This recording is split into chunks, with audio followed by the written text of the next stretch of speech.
A private service for Jimmy Carter just wrapped up at the Carter Presidential Center, where he is now lying in repose.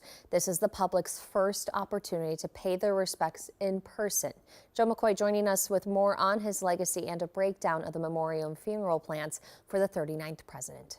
From peanut farmer in small-town Georgia to the most powerful man in the country, the life and legacy of former President Jimmy Carter honored Saturday in the first of 6 days of observances.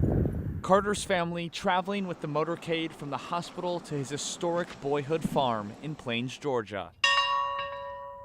There, the National Park Service Honor Guard rang the farm bell 39 times in honor of Carter being the 39th president. Mourners lined the streets to pay their respects. He was a blessed man. I remember him at my uncle's funeral back in 1988. Yes, my uncle used to work for him in Plains. I don't care how cold it was, I had to be here. He not only cared about the nation and the good that he did, he cared about his neighbors next door. He always checked in on anybody in town. Carter was elected president in 1976 and only served one term, losing to Ronald Reagan in 1980.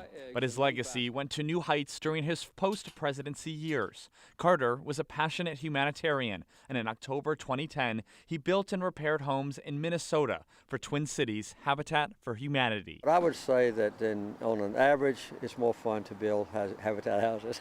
The memorial observances continued Saturday to Atlanta, where a moment of silence was led by Georgia Governor Brian Kemp. Then the motorcade arrived at the Carter Presidential Center for a private service. While we mourn my grandfather's passing, I know in my heart, and you all do, that his legacy will live on. From 7 p.m. tonight to 6 a.m. Tuesday, Carter will lie in repose at the center for the public to pay respects around the clock.